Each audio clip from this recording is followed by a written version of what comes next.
नमस्कार दोस्तों, एजुकेशन 24 में आपका स्वागत है। दोस्तों आज का ये वीडियो बहुत ही खास होने वाला है क्योंकि आज के इस वीडियो में मैं आपको बताऊंगा कि बीए परीक्षा में कॉपी कैसे लिखा जाता है। दोस्तों इस वीडियो के अंदर मैं आपसे 6 पॉइंट्स के ऊपर बात करूंगा। साथ ही साथ मैं आपको ये भी बताऊंगा कि परीक्षा के अंदर आपको क्या करना चाहिए और क्या नहीं करना चाहिए। तो दोस्तों आइए देर न करते हुए वीडियो को शुरू करते हैं और पॉइंट्स को समझते हैं।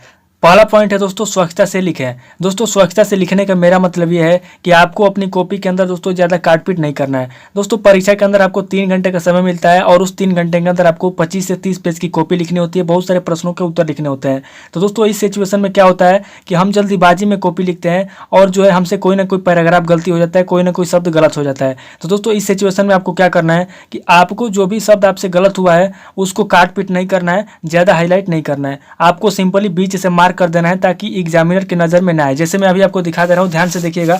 जैसे मान लीजिए दोस्तों आप किसी प्रश्न का उत्तर लिख रहे हैं और आपसे कोई शब्द गलत हो गया है या फिर कोई पैराग्राफ गलती हो गया है, तो आपको क्या करना है कि आपको जैसे मान लीजिए कोई शब्द आपसे गलत हो गया, जैसे ये शब्द आपसे गलत हो गया, तो आपको दोस्तों परीक्षा के अंदर इस तरीके से आपको काटपीट नहीं करना है। इस तरीके से आपको काटपीट नहीं करना है। अगर आपसे कोई शब्द गलत हो जाए तो आपको क्या करना है, ध्यान से समझिए। आपको जैसे कोई भी शब्द है तो आपको सिंपली बीच से इस तरीके से मार्क कर देना है। ठीक है, कोई भी शब्द है आपको इस तरीके से बीच से मार्क कर देना है।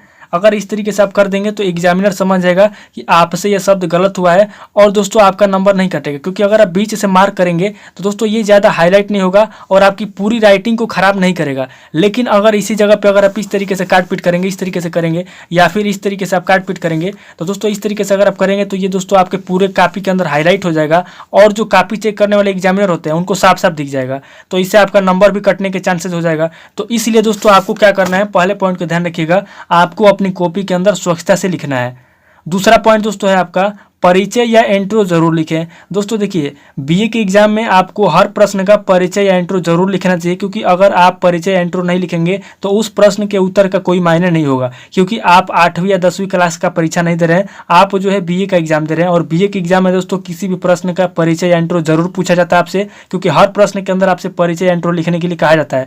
तो दोस्तों इस सिचुएशन में आपको परिचय या इंट्रो जरूर लिखना चाहिए। अगर आप परिचय या इंट्रो लिखेंगे तो आप ही का फायदा होगा, क्योंकि इससे आपके प्रश्न का और उत्तर का इंगेजमेंट बढ़ जाएगा। उसके बाद दोस्तों आपका तीसरा पॉइंट है सटीक उत्तर लिखें। अब दोस्तों सटीक उत्तर लिखने का मतलब क्या है, दोस्तों देखिए बहुत सारे लोग क्या करते हैं कि अगर उनको किसी प्रश्न का उत्तर लिखना होता है तो उसको बहुत घुमा फिरा करके लिखते हैं, उल्टा सीधा करके लिखते हैं। लेकिन आपको घुमा फिरा के उसका उत्तर नहीं लिखना है, आपको सिंपल और साधारण शब्दों में लिखना है और सटीक उत्तर लिखना है। कोशिश करना है कि कम से कम शब्दों में लिखना है उसका उत्तर। जैसे मान लीजिए कि अगर आपसे 50 शब्दों में उसका उत्तर लिखने के लिए कहा जाए, 50 शब्दों में, तो आपको क्या करना है कि आपको उसका उत्तर 50 या 60 शब्दों के अंदर ही लिखना है, न कि आपको 100 या 200 शब्दों में लिखना है। और जो भी आपको लिखना है उसको प्रश्न के अकॉर्डिंग लिखना है और ज्यादा घुमा फिरा के नहीं लिखना है, आपको सिंपल और साधारण शब्दों में लिखना है। चौथा पॉइंट है दोस्तों, परफेक्शन के चक्कर में ना पड़े। दोस्तों परफेक्शन से मेरा मतलब यह है कि आपको परीक्षा के अंदर ये नहीं सोचना है कि इस प्रश्न का उत्तर मैं तभी लिखूंगा जब इस प्रश्न का उत्तर सटीक लगेगा। दोस्तों देखिए अगर आप ये सोचेंगे कि मैं परफेक्ट उत्तर लिखूंगा तो दोस्तों आप कभी भी किसी भी प्रश्न का उत्तर नहीं लिख पाएंगे। आपको उस प्रश्न से संबंधित जो भी तथ्य याद आ रहा है, जो भी कंटेंट याद आ रहा है या जो भी उत्तर याद आ रहा है उसको लिखते जाइए। क्योंकि देखिए अगर आप सोचेंगे, बैठ के सोचेंगे कि इस प्रश्न का उत्तर क्या है, क्या है, क्या है, सही उत्तर क्या है, तो दोस्तों इस चक्कर में आपका समय जो है बर्बाद हो जाएगा, आपका समय भी निकल जाएगा और आपका क्वेश्चन भी छूट जाएगा। तो इसीलिए आप जो है परफेक्शन के चक्कर में मत पड़िए। आपको जितना याद आ रहा है, जो भी याद आ रहा है उस प्रश्न से संबंधित उसको लिखते जाइए। क्योंकि जितना आप समय सोचने विचारने में लगाएंगे उतने समय में उस प्रश्न का उत्तर आप सोच सोच के लिख देंगे। तो दोस्तों चौथा पॉइंट याद रखिएगा, आपको परफेक्शन के चक्कर में नहीं पड़ना है। आपको जो भी उत्तर याद आ रहा है उसको लिखते जाना है, आपको सोच विचार नहीं करना है। उसके बाद पांचवा पॉइंट है दोस्तों, प्रस्तावना और निष्कर्ष जरूर लिखिए। दोस्तों प्रस्तावना और निष्कर्ष बहुत ही इंपॉर्टेंट हेडिंग होता है किसी भी प्रश्न के लिए उत्तर लिखते समय। तो इसीलिए अगर आप किसी प्रश्न का प्रस्तावना और निष्कर्ष नहीं लिख रहे हैं तो ये आप बहुत बड़ी गलती कर रहे हैं। आपको प्रस्तावना और निष्कर्ष सभी प्रश्नों के लिखने चाहिए, क्योंकि अगर आप प्रस्तावना और निष्कर्ष लिखेंगे तो इससे आपके प्रश्न के और उत्तर का इंगेजमेंट बढ़ता है और एग्जामिनर भी अगर इसको चेक करते हैं और ये उनको नजर आता है तो इससे जो है आपका नंबर नहीं काटते हैं। जैसे मान लीजिए कि अगर कोई क्वेश्चन 10 नंबर का है और उस 10 नंबर वाले क्वेश्चन में अगर आप ये 2 हेडिंग नहीं डाले, यानी कि प्रस्तावना और निष्कर्ष 2 हेडिंग नहीं डाले हैं, तो दोस्तों इसमें से हो सके कि आपको 6 या 7 नंबर मिले या 5 नंबर मिले। लेकिन अगर आप इसके अंदर प्रस्तावना और निष्कर्ष उसका लिखे हैं तो दोस्तों इससे आपके क्या होता है, इससे आपका इंगेजमेंट बढ़ता है और आपका नंबर नहीं करता है, बल्कि आपका जितना नंबर निर्धारित होता है उतना नंबर आपको मिलता है। तो दोस्तों इस बात को ध्यान रखिएगा। किसी भी प्रश्न का अगर आप उत्तर लिख रहे हैं तो उसके अंदर प्रस्तावना और निष्कर्ष जरूर लिखिएगा और साथ ही साथ उसका परिचय यानी इंट्रो भी जरूर लिखिएगा, मैं आपको जो बता दिया। उसके बाद आपका लास्ट पॉइंट है, प्रश्न के बाहर फालतू चीजें ना लिखें।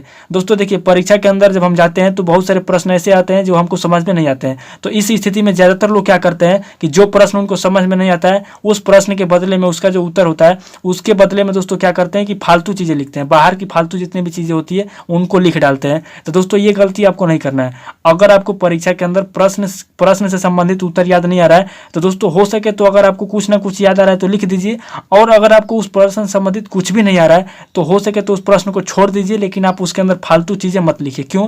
क्योंकि अगर आप उसके अंदर फालतू चीजें लिखेंगे और बाय द वे एग्जामिनर का नजर अगर उस फालतू चीजों पर पड़ गया तो दोस्तों आपका पूरा नंबर काट लेगा। वो उस प्रश्न का अगर मान लीजिए कि 5 नंबर निर्धारित है तो आपका पूरा 5 नंबर भी काट लेगा। तो इसीलिए आपको क्या करना है कि जो भी प्रश्न का उत्तर आप लिख रहे हैं उस प्रश्न के आधारित, उस प्रश्न से संबंधित लिखिए। उस प्रश्न के बाहर फालतू चीजें कभी भी मत लिखिए, यह आपके लिए बहुत ही हानिकारक हो सकता है। तो दोस्तों इन 6 पॉइंट को याद रखिएगा और इन 6 पॉइंट को ध्यान में रखकर अगर आप कॉपी लिखेंगे तो दोस्तों 100% गारंटी देता हूं कि आपको ज्यादा नंबर मिलेगा और आप ज्यादा नंबर से पास होंगे। तो दोस्तों आज की वीडियो आपको कैसा लगा? अगर वीडियो अच्छा लगा तो वीडियो को लाइक कीजिए, शेयर कीजिए और कमेंट करके बताइए कि आपको नेक्स्ट वीडियो किस टॉपिक के ऊपर चाहिए। थैंक यू दोस्तों।